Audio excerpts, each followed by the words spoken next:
লড়ে যাবে। আপনার কথা আমার মুখে। কাট্টু কেষ্টলা। ব্রেকের পর আপনাদের জানাবো জিনাতের আপডেট। গতকাল রাতে মানবাজারের বেট অফিস সংলগ্ন জঙ্গল ছেড়ে পালিয়ে এবার শুশুনিয়া পাহাড়ের পিছনে অবস্থান করছে বাঘিনী জিনাত। নামোপাড়া এলাকার রাস্তায় বাঘিনীর পায়ের ছাপ দেখতে পান গ্রামবাসীরা। গতকাল দিনভর পুঁইশা গোড়ার জঙ্গলে তাকে জাল দিয়ে ঘিরে রেখেও কোনো লাভ হয়নি। রাতে জাল টপকে বেরিয়ে যায় বাঘিনী জিনাত। ফলে বন দফতরের এই কৌশল নিয়েও প্রশ্ন উঠতে শুরু করেছে, কারণ জাল দিয়ে ঘিরেও বাঘিনীকে নিজেদের কবজা করতে না পারায় উঠছে প্রশ্ন।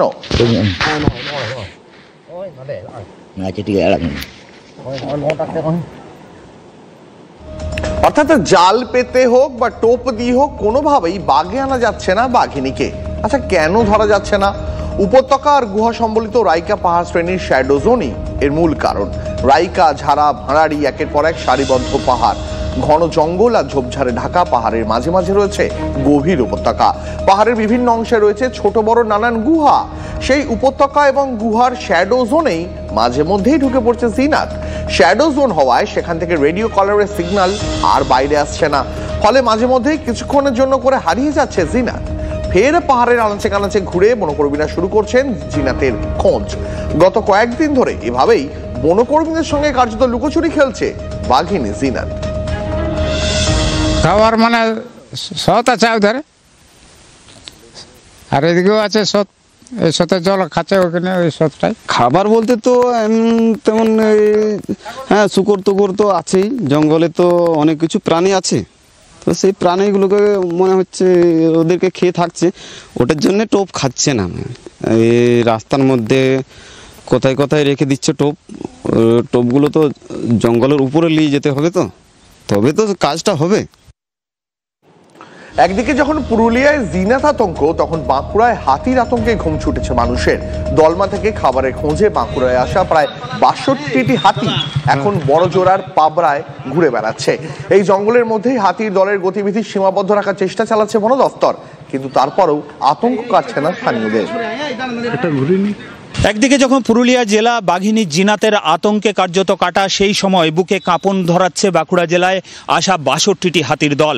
এই ৬২টি হাতির দল বিষ্ণুপুরের বনাঞ্চল অতিক্রম করে এই মুহূর্তে এসে দাঁড়িয়েছে বড়জোড়া ব্লকের পাবোয়ার এই জঙ্গলে। এই যে ঘন জঙ্গল, এই ঘন জঙ্গলের মধ্যেই রয়েছে ৬২টি হাতির একটি দল, এবং যে দলে রয়েছে বেশ কিছু দলছুট হাতিও।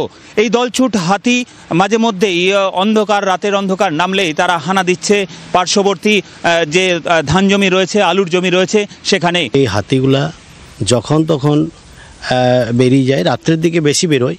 দিনের বেলাতে হয়তো পাবোয়া আপনার ওই পাশে আছে যে মাতারা আশ্রম পাবোয়াতে, সেখানে ঢুকে যাচ্ছে। ডাকাইসিনি এগুলো তো দিনের বেলাতেও বেরিয়ে যাচ্ছে।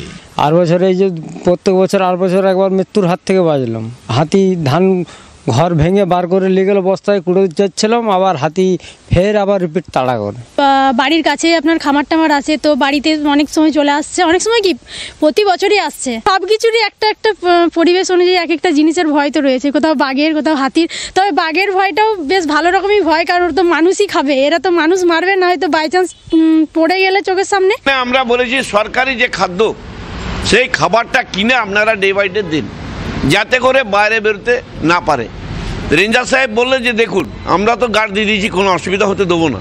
দেখুন, হাতি সংরক্ষণের বিষয়ে কেন্দ্রীয় সরকারের যে সমস্ত প্রকল্পগুলো রয়েছে সেই টাকাগুলো সমস্ত পরিমাণে লুট হয়ে গেছে, এবং সেই হাতিগুলো খিদের জ্বালায় আজকে ছুটে চলে আসছে।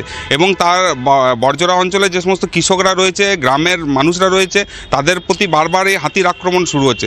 একদিকে বাঘের আতঙ্ক, একদিকে হাতির আতঙ্ক। বিরোধীদের দাবি যে সরকারি সদিচ্ছার অভাবেই এই হাতির দল বিক্ষিপ্ত হয়ে পড়ছে এবং ব্যাপক ক্ষয়ক্ষতির মুখে পড়তে হচ্ছে সাধারণ মানুষকে, যদিও শাসক দল সে কথা মানতে নারাজ। বাঁকুড়া বড়জোড়ার পাবোয়ার জঙ্গল থেকে ক্যামেরায় বোধন কর্মকারের সঙ্গে হীরক মুখার্জি, TV9 বাংলা।